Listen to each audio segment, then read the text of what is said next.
Welcome to the Strategic Veteran, where we chart the course from service to civilian triumph. I'm Adam Peters, a veteran, entrepreneur, and your fellow navigator in the quest for a life of impact and fulfillment.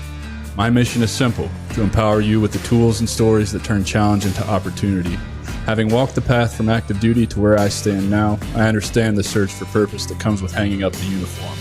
It's a path I've walked, with its trials, its tribulations, and its victories, and it's a journey we're on together.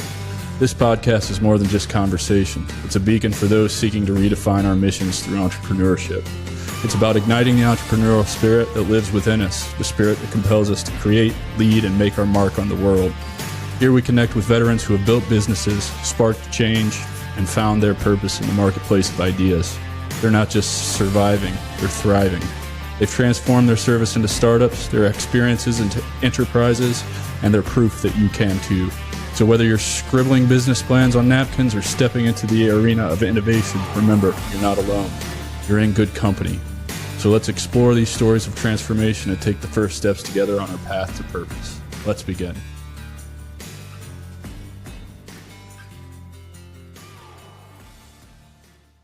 Hey everybody, and welcome back to the Strategic Veteran. I'm your host, Adam Peters, and today we have a truly unique and resilient guest joining us, Richard Walsh, a former Marine whose journey from serving as a United States Marine Corps E3 to achieving entrepreneurial success is nothing short of inspiring. After leaving the Corps, Richard quickly realized the value of working for himself, going from laboring with a pickaxe to making entrepreneurial moves that changed his life.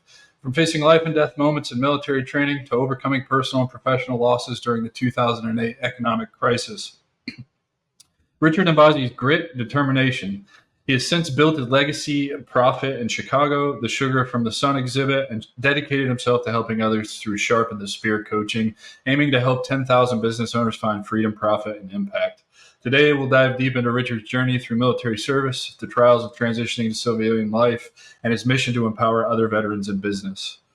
So please warmly welcome Mr. Richard Walsh, a true embodiment of what it means to be a strategic veteran. Richard, brother, thank you for being here, man. You bet, Adam. Looking forward to it. I'm excited. Yeah, man. The first question for everybody, tell us where you grew up and what inspired you to join the Corps. I grew up on the North Shore of Chicago, so born in Waukegan, Illinois. Moved from there a little more, well, we'll call it south, and not far, 10 miles, 20 miles. But, I grew up in that area. What inspired me to join the Corps, it was kind of interesting, I guess. As a kid, I don't know, I think I was just born a protector. It's just something I always saw for whatever. I mean, I had a somewhat of a rough childhood growing up, but at the same time, it was always, if someone was being bullied, like I took out the bully. Right. There was just no question in that. We'll just say took them out. Okay. I don't like bullies either. I was the kid that was bullied, so I really and I was kind of a big kid. Even when I was 13, I was like 6 foot 180. So I went to join the Marine Corps. Because I'm like, I'm going in. I want to be the best. Me and some other buddies always talked about it. We were in scouts, and all our scout leaders were all World War II and Vietnam vets. Okay, so we weren't your typical scouts. We were like 100% tactical back in the day. Like they're camming us up and have us in the woods.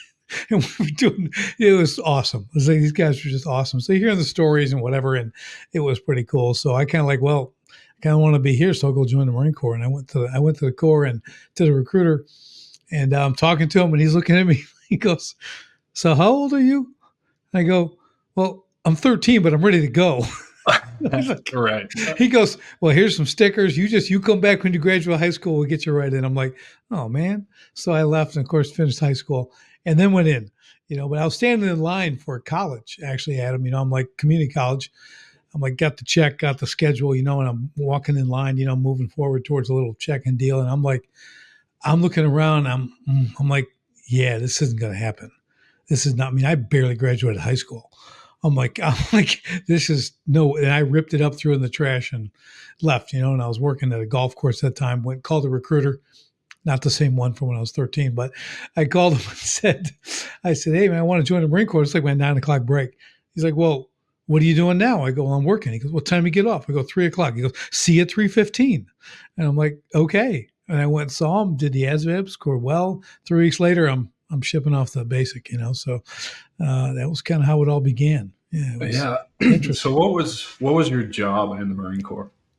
I was a Stinger gunner, 7212. affectionately known as Air Wing Infantry. Okay, so it's a shoulder-fired, heat-seeking intercept missile.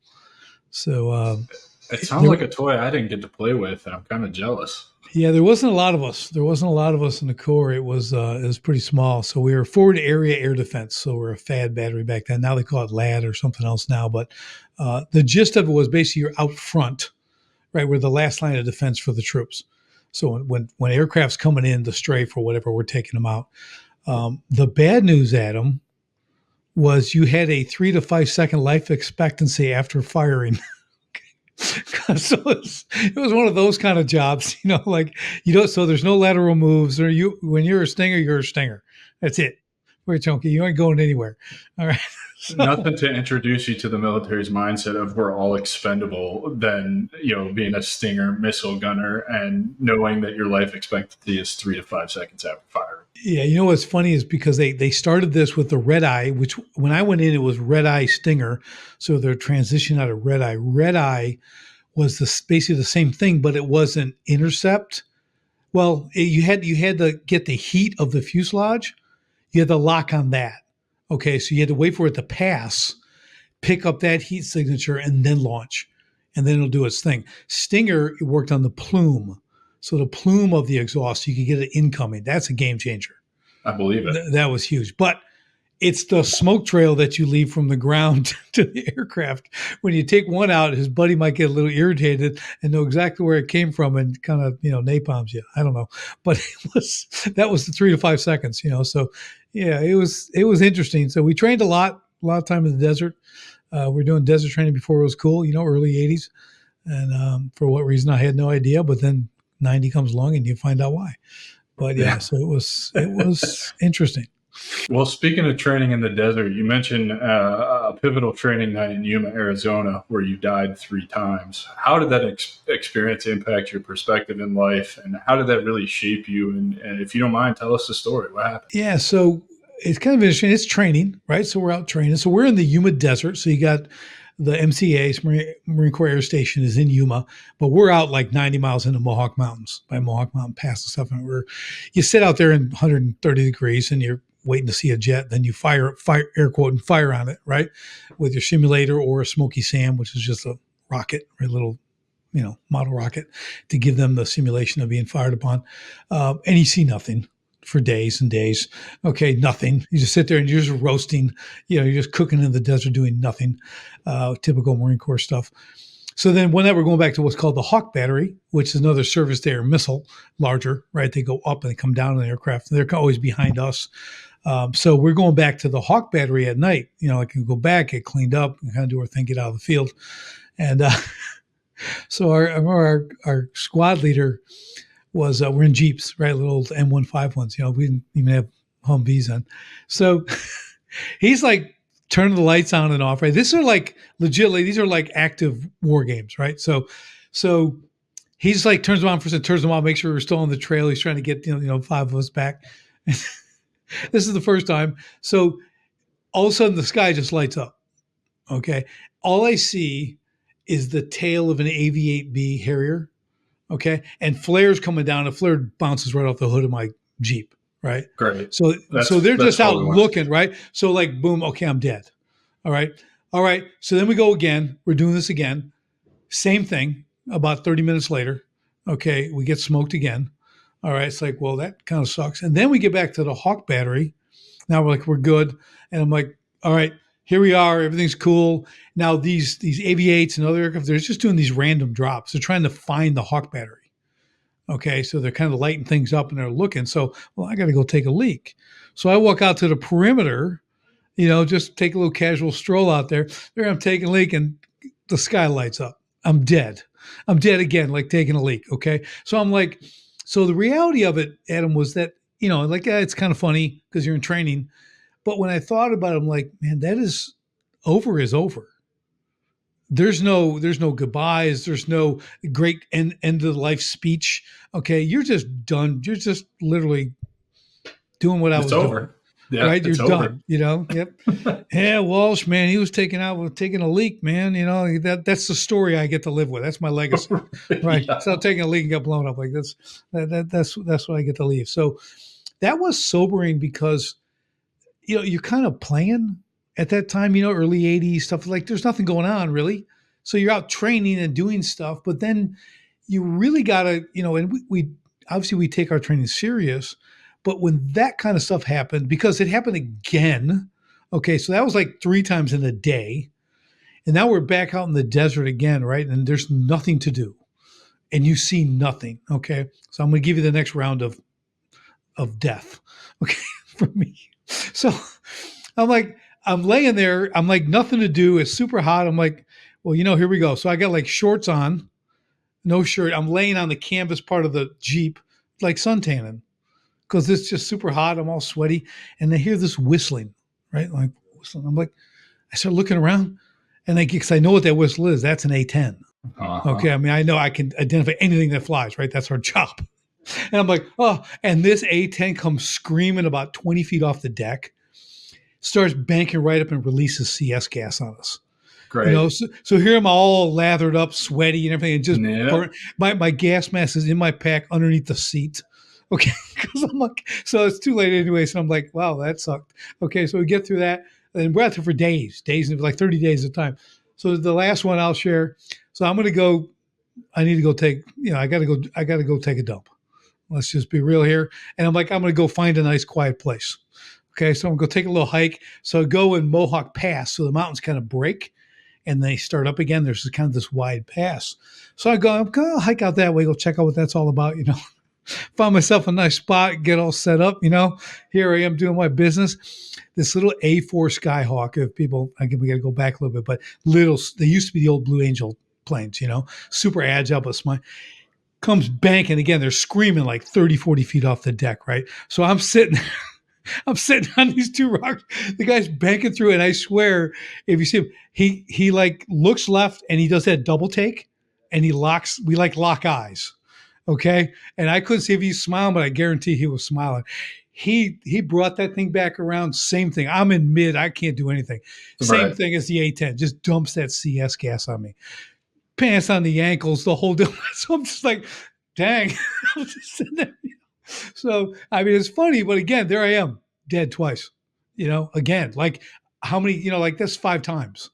Like I've been checked out because I'm just like doing stupid things. Well, not stupid things, important things. But it really was that realization like, well, this is kind of real. And as Marines, you're always ready to go. We're first to fight. So we get recalled. We were a contingency platoon too. And that means we had to be packed and ready to go within an hour all the time, So we get the midnight calls, right? Report to the base. And if we're already there, but if you're off base, you come do all that and now you're all keyed up, right? Because we're going. We're a contingency platoon. And you know what the next command is, right? Line up at the head. It's a piss test. Okay. And you're like, dang. So drugs are pretty common. Well, they might be today too, but back then it was pretty bad. But so you had to do that. So there you're at midnight, 1 a.m. You're, other times you'd actually load up on a C5 or something. It taxi down the runway and then stop, get off.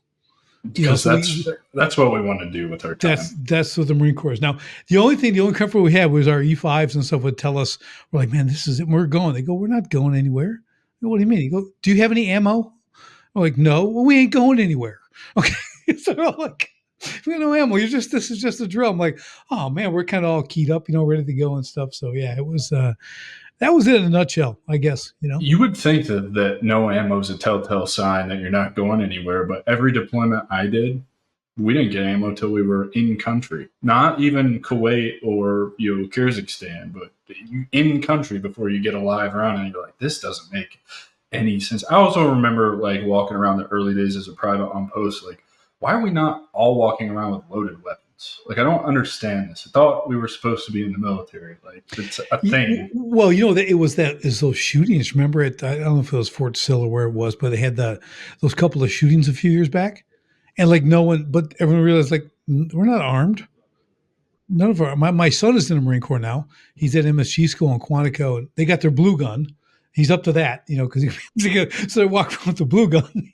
So get used to, got the duty belt now and stuff, but he's, he's going through all that. He's been in about 10 months now, but he's probably going to ship off to Africa doing embassy duty and stuff. So, which is cool, but, it's been tough, but yeah, so it's interesting, Yeah. all that stuff. Yeah. It's The dynamic. the So, mindset. so it sounds like you had a pretty short career. How long were you actually a Marine? 4 years. 4 years. So what led, obviously, those training events had some kind of impact on you and the direction your life was supposed to go. So I'm sure that impacted your decision to not make it a career and to get out. So let's talk about your kind of thought process behind that and move into the transition and some of the struggles that you were going to face transitioning out of the Marine Corps. Yeah. So you know what the determining factor was, I realized after 4 years being in the Corps, I really don't like being told what to do. It really was like, this is, put a belt on. What do you mean? I'm going out in town. Like, put a belt on. You know what I mean? You got to like the little, and again, when the worst time to be in the Marine Corps is? Peacetime. Yeah. It's the worst time because they just sit around thinking up new base rules, okay, and how to mess with you. They got to keep the angry alive. So I'm like, I can't continue this. There's no way I can be a lifer, So I got out and I did, like you mentioned in the intro, I started swinging a pickaxe, just digging trench. I went to Tucson, Arizona, because I guess I like the desert now. So I went there and I'm throwing a pickaxe, digging. It's caliche. You dig like 2 inches at a time, swinging this thing. Guys cleaning the trench out behind me so we can lay cable, back in the cable days there. And doing that, and that was not a lot of future. I was making $5 an hour, swinging that pick all day at 100 What degrees. year was this? That was like 87. Okay, so $5 an hour is probably not that bad in 1987. I mean, it's not great. It wasn't but it's that not, good. Yeah, I mean, I could live. Right. But today we have people making $18, $19 an hour and they can't live. They can't make a car payment. Yeah. They can't make a rent payment. They struggle to afford groceries. So just to give it a little perspective, for sure. For a manual labor job like that, though, $5. No. And you better work 40 hours or you're going to be hungry. You weren't working 20 hours and like living. I mean, but you could, things were, we'll do the air quote of affordable. You could get by, but you weren't going to thrive. But you could eat, you could have an apartment, probably a car, and put some gas in it once a week, that kind of thing. So, there was times, Adam, I'd save like $2 for like my last coffee before payday. So it's like, I'm going to get that. I'm going to be able to I'm saving that. And I go buy this. This is so good. And I was broke until the next day. I've been there. I remember the days for those who don't and who have largely, grown up with a debit card in their wallet and didn't carry cash. I've been broke enough to the point where I'm scraping through the ashtray coin stash in the car just to buy a pack of cigarettes before payday. You know what I mean? Like, been there. Yeah. So that was like me. And I was riding a bicycle 25 miles each way, going to work and back. I did whatever it took. I started boxing, after that too. So I had a lot of things going, but the big thing that changed, Adam, was, so I'm swinging this pickaxe and a guy, so out there they do like a granite, crushed granite, 3/4 inch granite. They use that instead of grass. You spread that in the yard and stuff. So this guy came out and said, "Hey, would you be interested in doing a little side gig? Like, I've got like this pile of granite on the street. I need moved into my backyard and spread." Yeah, it was a pile. It was 35 tons. Okay. And I'm like, well, yeah, I'll do that. I do that. I can work. So I did. I spent my last $85 before payday, bought a wheelbarrow and a shovel, showed up on Saturday morning. It took about 10 hours. And I am humping, man. I'd like to work. It's a workout.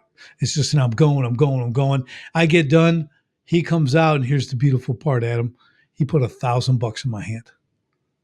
And I looked at that $1,000. I'm like, dang, I did this yesterday for $50. And I'm like, I know my future. I am going to be a landscaper. Okay, I'm going to do that. So I started, that was the next thing. I moved from that into landscaping, which became custom water features. I started finding the niche and doing some really cool stuff. That started adding steel sculpture. I taught myself how to weld, started doing these really unique steel sculptures.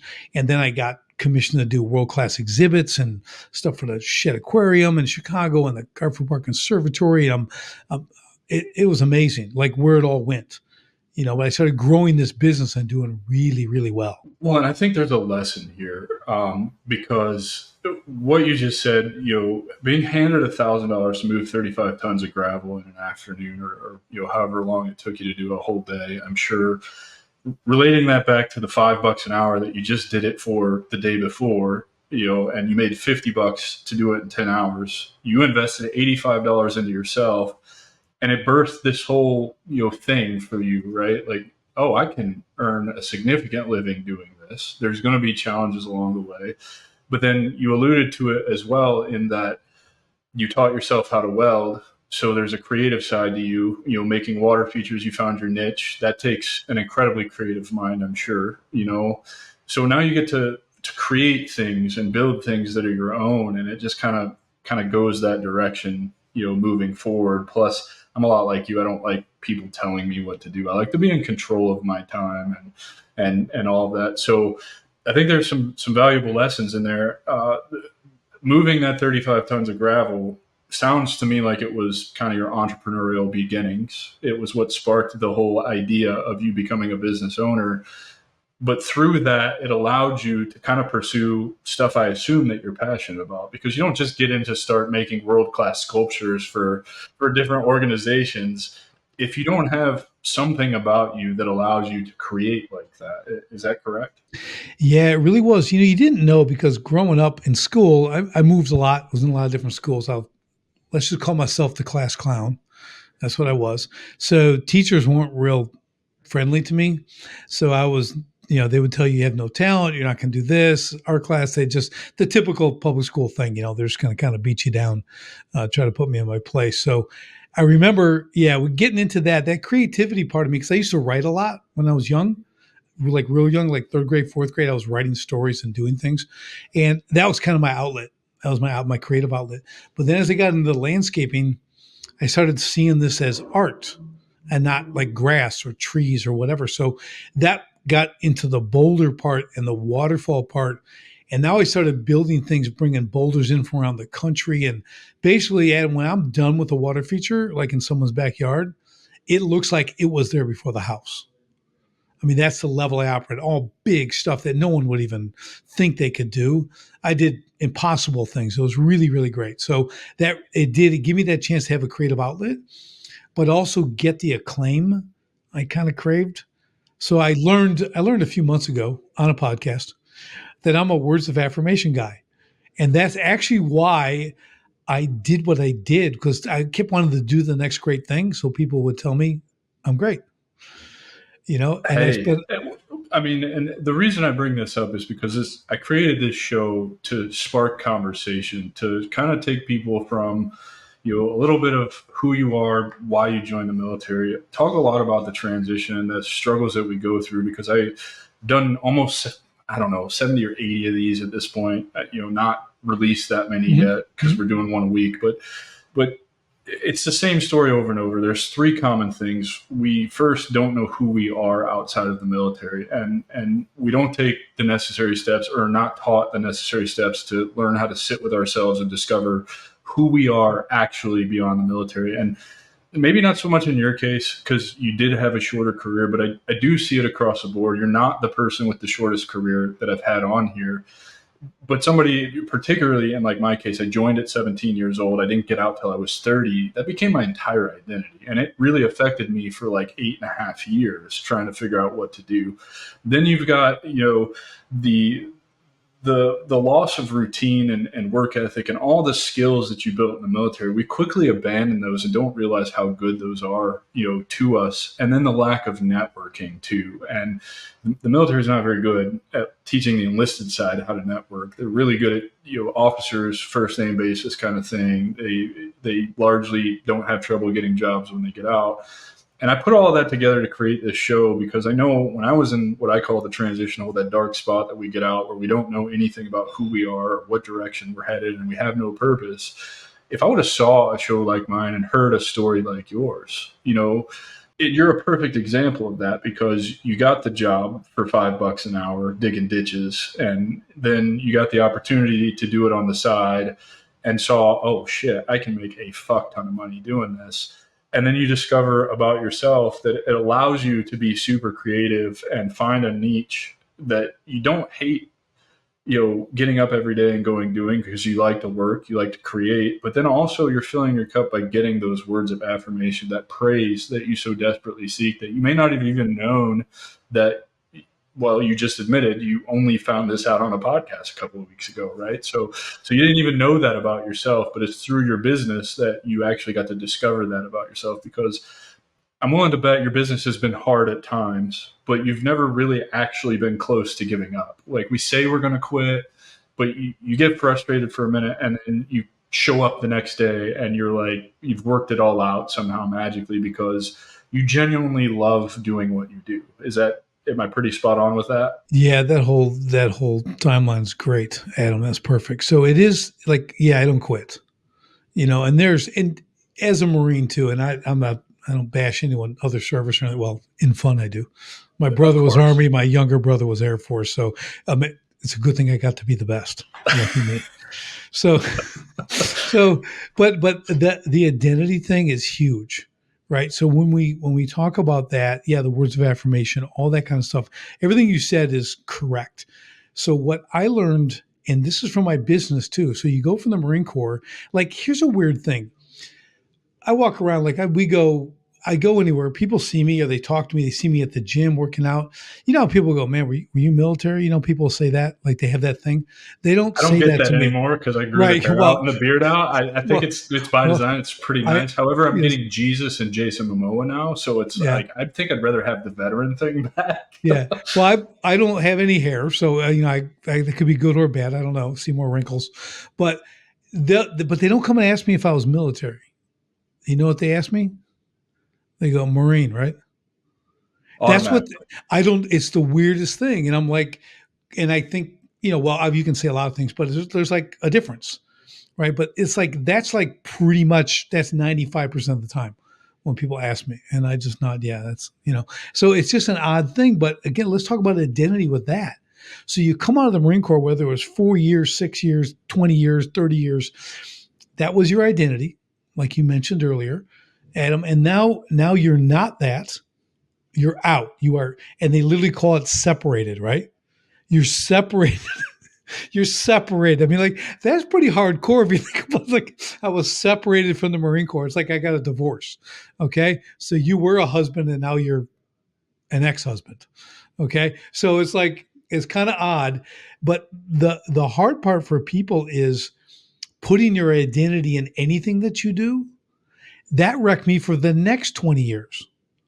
Okay. So it wasn't like, I left the Marine Corps and then I'm like, okay, well, I'm going to do this and this. And I started doing all that, becoming, known and publicized and all this cool stuff.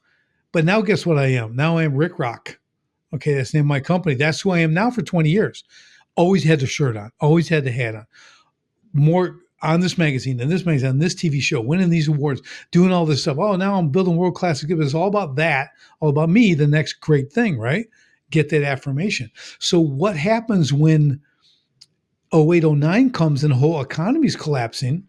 I have 6 kids under 4 years old, a wife, losing our home, losing my business because I was too busy out, say, look at me, wasn't taking care of the business, making a ton of money, then losing a ton of money, all like overnight. I mean, November 5th, 2008, I lost $500,000 in a day.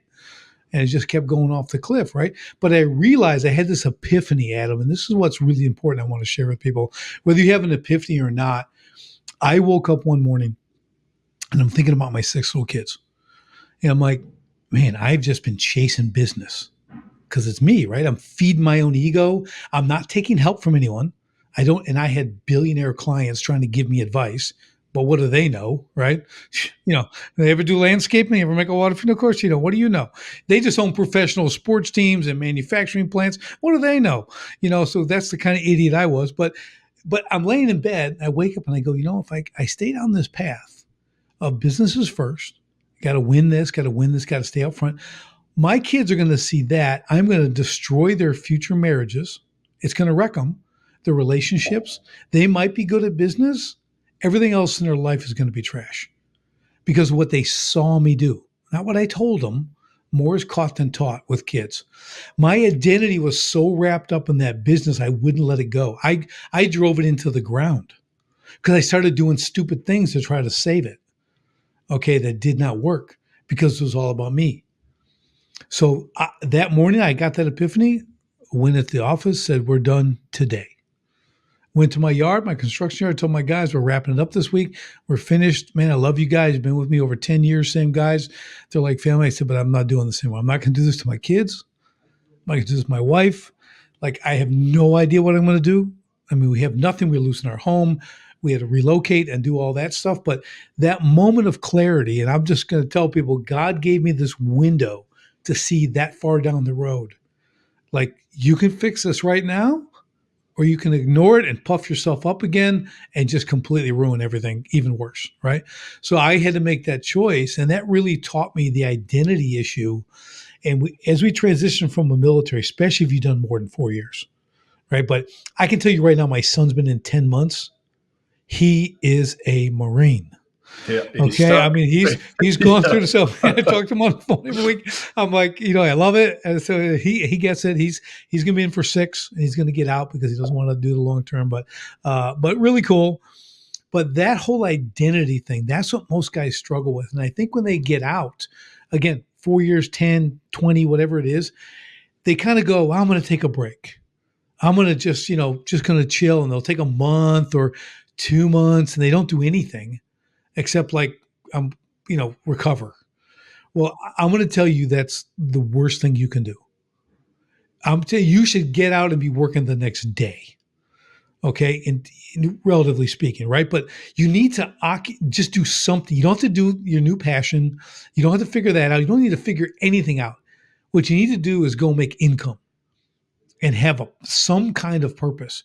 Do not sit there and you start drinking and smoking and doing whatever. And then you get with a bunch of other guys who are sitting around not doing anything, and your whole life goes in the crapper for a long time. Unless, if you're lucky, you get shook out of it and someone brings you along. But you need to instantly realize that that's over. This is starting.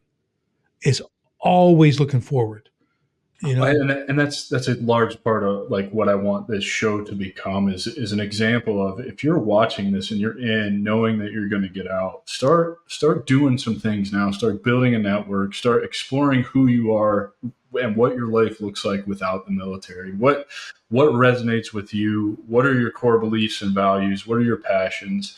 And then you can, because I am a believer in taking some time away from everything when you get out. And I'm not advocating for, an extraordinary long amount of time, but I do think if you've got, 60, 90 days of terminal leave, I think you should enjoy that. I think that you should shut down completely, and pending that you have a solid plan in place, and you should use that time to recharge, prepare yourself mentally, do some deep work on yourself so that you can, nail down this job and move into, like you said, this income producing activity, at least to get experience and find out what you don't like. But, part of the plan with this show is to be that example so that you can start preparing 18, 24 months before you're going to get out, start building relationships and networks, start exploring who you are and what resonates with you. What kind of career do you want when you get out? Or do you want to own a business, right? Like learn these things about yourself so that you're not learning them after you're already out. You are collecting a paycheck to do the military thing, but also explore who you are outside of that. It's kind of my philosophy. Yeah, and that's a good one. That's a good one, Em, because here's the thing. It's the preparation, right? It's not, think of the Vietnam era. You're in the jungle on Tuesday and you're on the street in the USA on Wednesday. Getting spit on. Right. But there's no transition. Right. Not mentally, not you were just goodbye. See ya, done. Yeah, it just was wicked. It was horrible. So you can go back to all these things like there's no. So what you're advocating is the right thing. Start to prepare. You're getting out. Start looking. And today, man, you got the internet. You can look at stuff. You can talk to people. You can connect with people all over the country, the world, whatever. So I didn't have any of that. I had like a landline and no one's number. Okay. So it's like, there's no internet, no nothing. You just got to get out and got to go do. Right. So yeah, I wouldn't say you're wrong on the take time. I get it. But if there's no plan in place, that time becomes endless, Yeah, I'm So, living proof of that. I had no right. plan. I was med boarded, so I didn't know that I needed I mean, I should have known. I've had several guests on this podcast who, and I think their advice is solid. The day you join is the day you should start preparing to get out. You should know that about yourself and continually work on that, whether your career is going to be 2 years or 22 years. It doesn't matter. Know that it will end and you need to be prepared. So solid advice all the way around, I think. Yeah, my son. So they just turned, if you're an 0311, a grunt, right? Infantry. It's 5-year commitment now in the Marine Corps. Oh, they're not messing around. They're Well, like, that tells you something about the future, right? I mean, it's bad. So he's doing 6 because he already had an extra year in his contract, sign it up before he went to MEPS, and then to get a bonus. And then they go, well, it's 5 years now. It just changed 21 days ago. And you're like, so you got to do 6 if you want. So he's doing 6. But here's the good news: his goal first, he wants to go MARSOC, right? So he wants to be MARSOC. He wants to go all the way, go Special Operations Command and everything. So, but they you get a job. So you got MSG, Marine Security Guard. So embassy duty and all the cool stuff. And there's a lot of cool stuff with that, not just guarding embassies. So I know I'm kind of jealous about you Marines and embassy duty and all that. well, if you get it, hey man, I'll share this with you. But so he's like, okay, we're going to do this. And then he's looking at, we'll do that, but I'll go recon because I'll go to SOI, School of Infantry, go to that. I'll be, they'll come and ask for volunteers recon. He goes, I want to go to recon. Because here's what my son and I did. When he wanted to go in, we did 3-a-days for 7 months straight. Okay, we're doing conditioning in the morning. Well, he's always worked out. He's an athlete. We took him to the Junior Olympics. We did a bunch of, but he can train. He boxed. I taught him how to box. We boxed and all that stuff, right? But condition in the morning, half-hour break, 6 to 10 on the hills, running 6-10 miles. Then the afternoon in the pool. That was 5 and 6 days a week for 7 months straight. So that boot camp would be recovery. Okay, because I'm like, that'll be nothing for you. So he did, and he maxed everything, and then you get to SOI. And then if recon selection comes, because we actually got him qualified for everything for recon, we did all the pool work, swimming 500 meters in your camis. We did the whole thing, right? 45-minute tread water. We did everything he had to do to make that before he even went to basic, right? Then he gets there and he's MSG, and the recon guys come in to take volunteers, and he's like one of like 3 people who stood up. And they say, okay, come on. So what's your MO supposed to be? He goes, MSG. He goes, oh yeah, we can't take you. And he's like, what? He goes, yeah, we're not allowed to, because your presidential duty or all this stuff, right? If you're in, like, you don't qualify. He's like, oh, that's unfortunate early in his career, but fortunately, I had the pleasure of having John Daly on the show, founder of Detachment 1, and then Aaron Brandfast, also a MARSOC founder.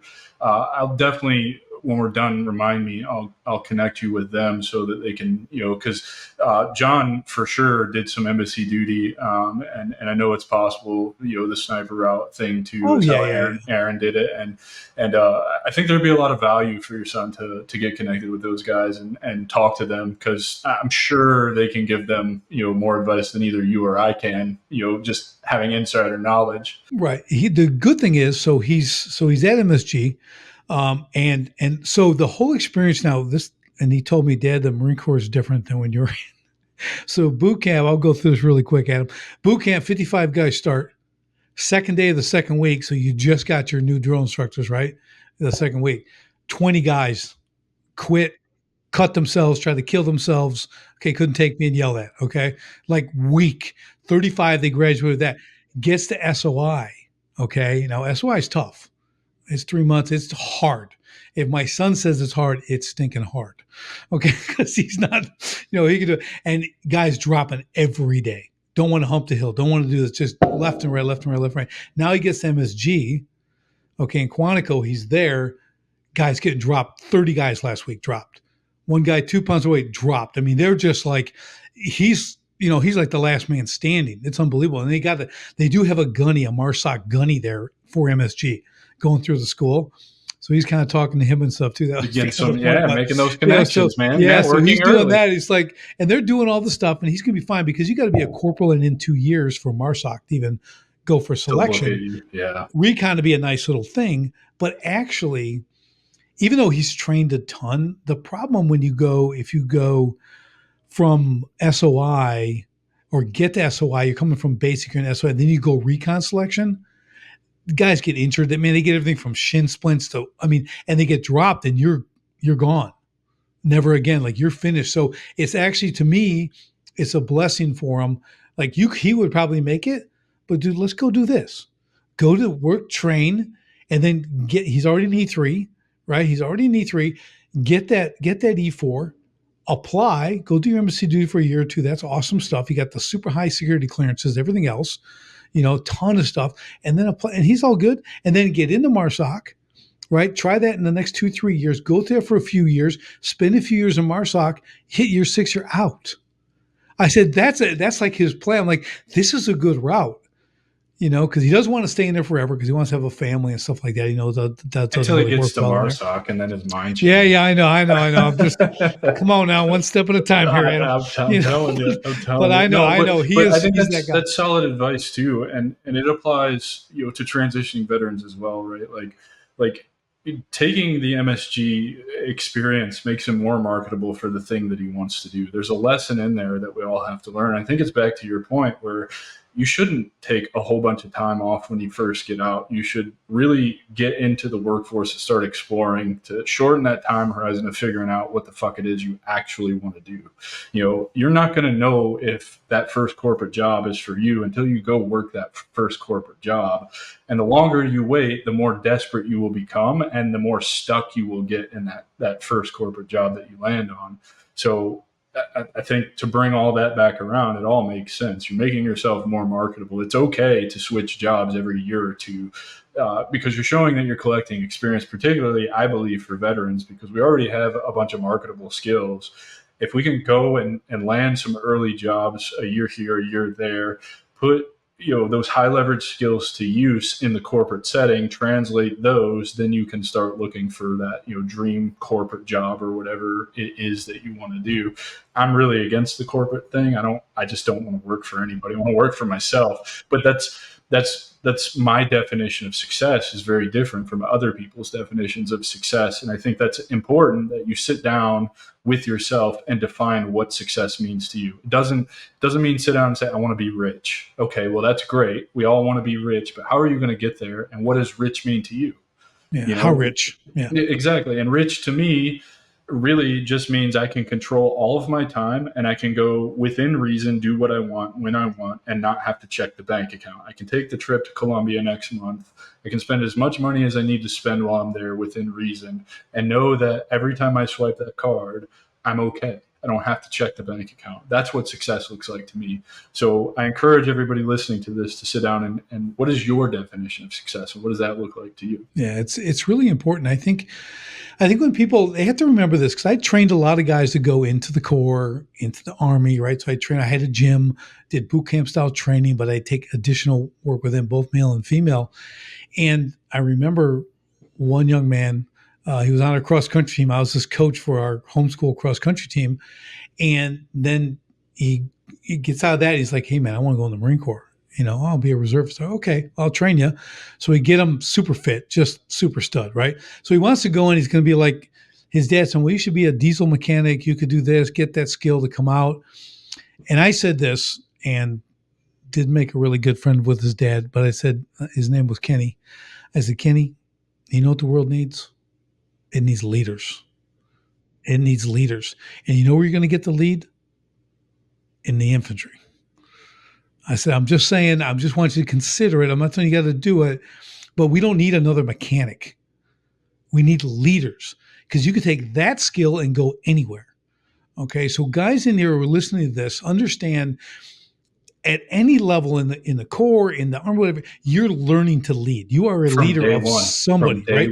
Yep. And that is the transferable skill into everything, right? So understand that. And if you're in right now and you're getting out in 2 years, all right, you can get additional leadership training. They pay for it.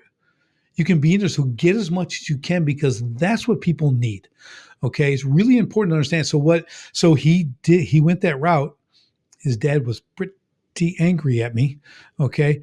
But he went from reservist, all of a sudden he became a combat instructor. Okay. Went out to Pendleton, became full-time, still in. It's been 10, 12 years. 12, 13 years now, still in, loving the core. I mean, he was that guy. He could be a lifer, but he took that route, and that'll always serve him. And he can lead. My son, same thing. He's a leader.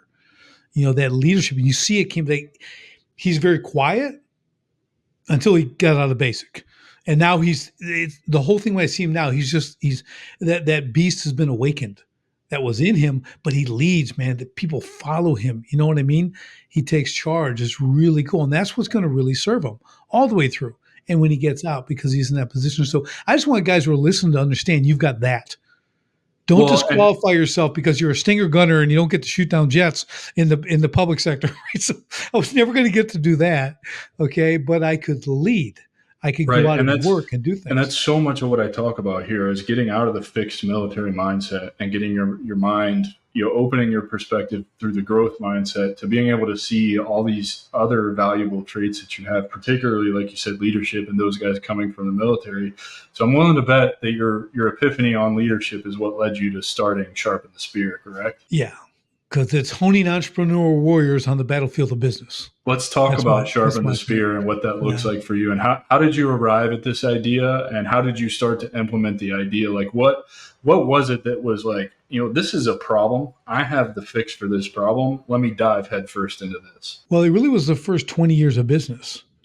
All the things I did, like I said, I made a lot of money, I made a lot of fame, and then it all disappeared. Then I'm broke, got to move, I got to start over. And you show up one day and you close everything down. Thanks, guys, for 10 years. I'm done. Yeah, this is it. Yeah, we're finished. And here's the deal, Adam, that people have a hard time with. I haven't built a water feature since. I haven't welded a piece of metal since 15 years now. Haven't touched that stuff. I am an all or nothing guy. Okay, another wonderful Marine trait. Okay, it's the succeed or die kind of thing. But I'm like, I'm not going to do that because I know what it did to me. Remember the identity and all that stuff? I know what it did. I don't want to, so I have to separate myself completely. So I did. So again, another separation, right? Start the next thing, but do it differently. How can I do my next thing, be a business owner, but not be trapped by my business? Right? That was the key. So I did the gym. I started being a fitness trainer at Anytime Fitness. They're all over the place. So I'm like, I'll just start there. I don't know what I'm going to do, but I love to train people. I'll go there. Built this whole program. Next thing you know, I'm trainer of the year. Okay. And I'm like, oh, that's cool. So you know what that means to an entrepreneur, right? Start your own gym. So I went and opened my own gym, did all that stuff, and it was really awesome. I built that whole thing up and then sold that, got a contracting business, started doing that. And at the same time, people asked me, well, how'd you go from all that to nothing to like, how do you even do that? So I started helping them. And that's where the coaching began. It was kind of mentoring in the beginning. Then I turned into coaching. I wrote a book called Escape the Owner Prison, right? The contracts to do it to scale, regain control, and fast track growth while loving life. Because I saw these patterns all these businesses are in, right? They work really hard the first 2 years, wear all the hats, but then 10 years goes by and they've repeated the first 5 times. They can't scale. They don't grow. They don't get the freedom. They don't get the profit. They don't get the impact. So I'm like, well, I'll write a book to fix that because I know what I did wrong. And they're doing all the same stuff. So I wove my story in it and I, did all that stuff really great, built an academy around it, started coaching people. That went through a couple iterations and now it's Sharpen the Spear Coaching. And it's honing entrepreneurial warriors on the battlefield of business because business is battle. It's just war. You're always competing every day. You're always struggling. You're always trying to take new ground. You're trying to hold what you have, right? It's the perfect correlation. So, and that's my mindset anyways.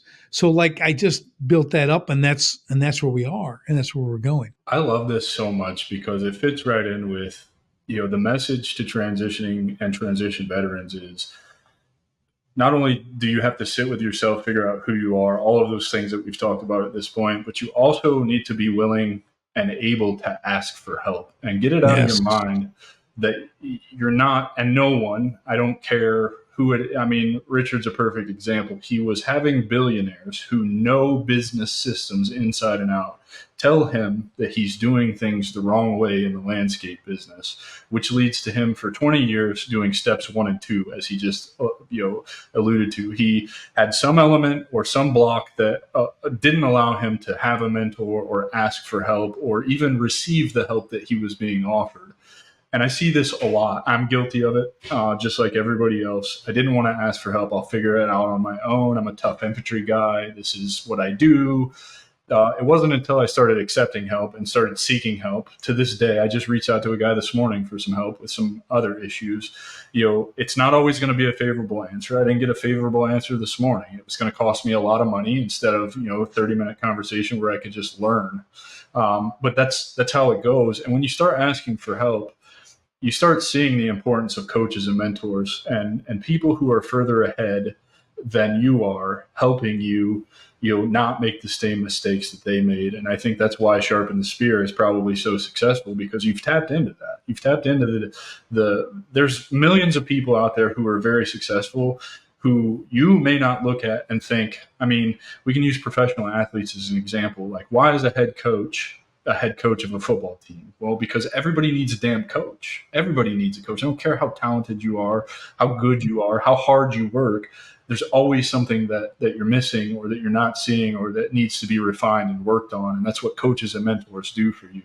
And so I think it's amazing that you identified the need for that. I hope that you're having all the success, because it's such an underappreciated thing that you can start for yourself and make money on, particularly like you hinted at, guys like me. If you've ever been a part of the infantry, the one thing that you have that's solid is leadership. I don't care if you were the best soldier in the world or the worst soldier in the world, you still have these very highly sought after qualities in leadership. Yeah, for sure. It is a really good point, just to remember that whole, like the coach thing, like you said, sports is a great analogy. These guys are the best of the best, and they have multiple coaches, not one. They got a whole team. They have trainers. They got everything. Everything is handled, right? Everything is code, made them better, I worked with professional athletes years ago, right? And they're looking for the littlest edge. When you get to that level, you need just that's the difference between winning and losing. So it was great training those guys, great experience, but everyone understands the value of a good coach, and you need that. So me not accepting help, I'll do it. I'll do it myself. I'm getting all the credit. Dip the shoulder, push hard. Took twice as long, twice as hard. I made it. Then I lost it. Then it started again. So the whole point to that is, like, just listen. It's called time compression. What we do for people, take 10 years and I put it into one. Do you want to save 10 years? Like 10 years of costly mistakes, bad decisions, business failure. Like, that's what coaches do for you. Like, just go say, I don't know, Jack, fill me in, man. I'm going to do this. I think I know. Is this a good idea? No. Well, it's a good idea right now, but I'll tell you where that's going to take you. Here, and here, and you're going to be busted.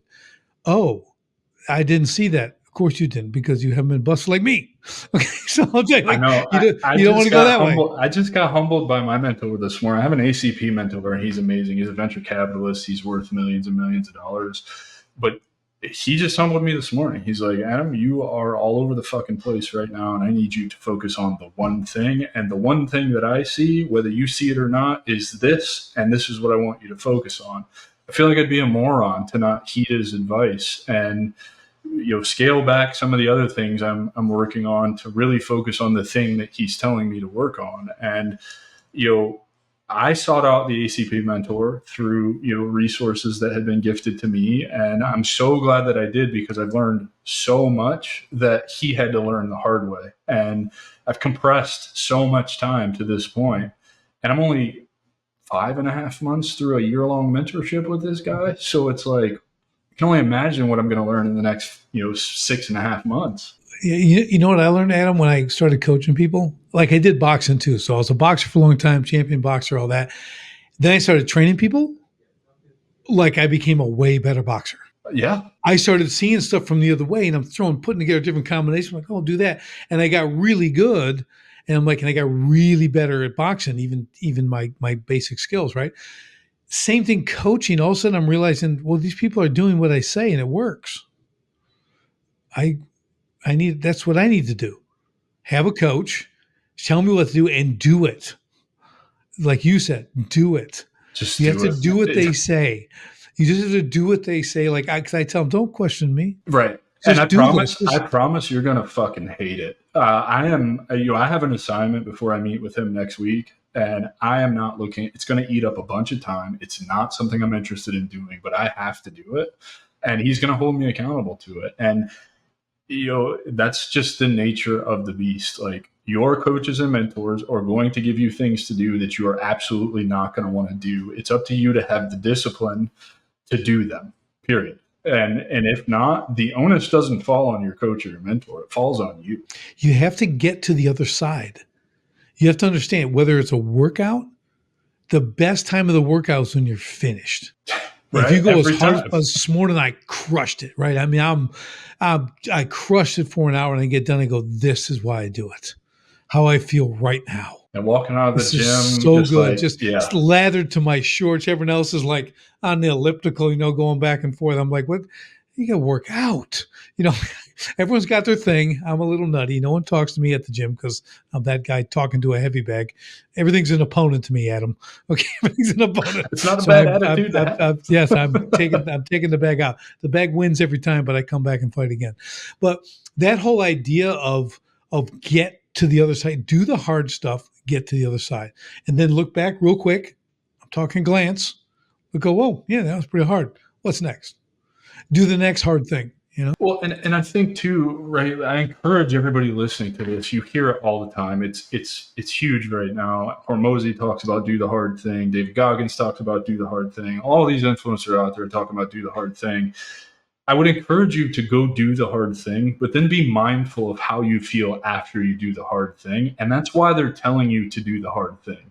And if you start taking stock of how you feel after you've done the hard thing, I think you'll really start to understand what it means to go do something hard. And do something hard doesn't mean you have to be Goggins and go run a 120-mile race, right? Something hard for you could be getting up and walking 2 miles at a 15-minute per mile pace. If that's hard for you, and it takes every ounce of energy you have out of your body to force yourself to get up in the morning and go do that, then that's your hard thing. And start taking stock of your emotions, and then watch that thing become easier, and watch how you approach harder things. Yeah. And remember that it's not just physical. This keyboard on a laptop, write a book. Okay. Do you want to do a hard thing? Write a book. Okay. You don't want to work out? Write a book. Tell me how that goes. Okay. Like, do hard things. It doesn't matter if it's physical or other things. There's a lot of stuff in business that's very hard for me. The physical part is not. Okay. It's all the other. That's my hard thing every day. Getting this done and getting this for right. It's like, it's just horrible. Right. Like, I go work out for joy. Yeah. Like, same. I don't get to choose it as a hard thing. It's a reprieve because building a business sucks balls. And you don't, you never know what's going to be hard. You have no idea. And for me, with all the surgeries and all that, the injuries, like, lifting is still hard. But it's what I need to, like, get me over the hump, because then those business decisions or those tasks, they become easier because, lifting is joy, but it's also pain, right? For me, because of the injuries. So it becomes this hard thing. And, while you don't allow it to be your hard thing, I do allow it to be my hard thing. Yeah. I want it to be my hard thing. I just like it too much. So it's hard to do, but I like it. So to me, like, hard things are like doing something I don't like to do at all, and I get through it and do that. That's a hard thing that I enjoy. Is not a hard thing. Yeah, you know what I mean. Yeah. It's like setting a goal you can achieve. It's not a goal. Okay, it's just a task at that point. Yeah, it's just like, man, you got to really stretch. You got to set that goal. When I say I want to help 10,000 business owners, okay, that's not 100. Okay, that's 10,000. But then I look at it and I go, there's 32 million small business owners in the U.S. I'm only going to help 10,000? Am I slacking? You know what I mean? I'm thinking, like, is 10,000 enough, or is this just the first stop? That's my mindset. Got to start somewhere. You can always adjust on the fly. That's right. Oh, man. Richard, tell everybody how they can get in touch with you, socials, where they can find you, reach out to you for some coaching if they're interested in it, or, go look up your artwork from the landscaping days. Right. SharpenTheSpearCoaching.com. Best place to find me, SharpenTheSpearCoaching.com. You'll find Sharpen the Spear and me, Richard Walsh, on Instagram. You'll find it on X. You'll find it on LinkedIn, Richard Walsh on LinkedIn. Facebook, you'll find me, Richard Walsh, there. So those are all the I guess, cool places. You won't see a lot of activity there because doing social media is a very hard thing. It's really hard. It tortures me. I hate it. It's necessary evil, though, right? Right. I'm hiring it out, so I'm going to get other because I can't. What a distraction all that is. But that's for another show. But yeah, I'd love to talk to you guys. You want to? Hey, I'll tell you what. Let's do this for your audience, Adam, because this has been a blast. You go to sharpenthespearcoaching.com. Go to my contact page. Send me a 1-sentence email. You say, Richard, saw you on Adam's show. Can I get the free copy of the audio version of Escape the Owner Prison? And I'll send it right to you. Well, shit, I'll be doing that as soon as we hang up here because I was going to ask you to send me a copy of your book. Now, the one caveat is you got to listen to me read for like 2.5 hours. Hey, it'll be okay. So if you can muddle through, there's a hard thing. Yeah, you can go do a hard thing and add another hard thing to it while you're doing that hard thing, and before you know it, it's all over. Well, but Rich, love to. I'll send it right to him. So, Richard, I really appreciate you being here today, man. Ladies and gentlemen, I give you Mr. Richard Walsh. Thank you for tuning in. Don't forget to like, rate, review, subscribe, and download. Please help me achieve my goal. We're running out of time, just a little over 6 months before I turn 40. To get this in front of 1 million veterans, whether you think it can help them or not, I know that it can help them. Before we release the first episode, I had a former soldier of mine reach out to me, said he saw what I was doing and that it saved his life. So the proof is in the pudding. I was successful before I even launched, and I want to reach more and save more lives. So I really believe this is a medium to do that, and I need your help to do it. There's 19 million veterans in the United States, so I don't think it's that lofty of a goal. Just get out of your own way, take 2 seconds to hit the share button, and I'd really appreciate it. It's been a great show, man. Thank you so much for your time, Richard. I really, really am grateful for you, man. And until next time, we'll see you next week, ladies and gentlemen. Take care. That's our show, and I'm truly thankful you've joined us at The Strategic Veteran. If our conversation today sparked curiosity, or if you're ready to elevate your game, I'm here to help. Visit thestrategicveteran.com for exclusive show notes and resources, or to book a coaching session directly with me. Take a moment to subscribe to our podcast and share your review. Your support makes all the difference. For more insights and daily strategies, let's connect on LinkedIn and keep the conversation going. Remember, this isn't just a podcast, it's your strategic advantage in action. Until our next rendezvous, stay bold and continue the mission.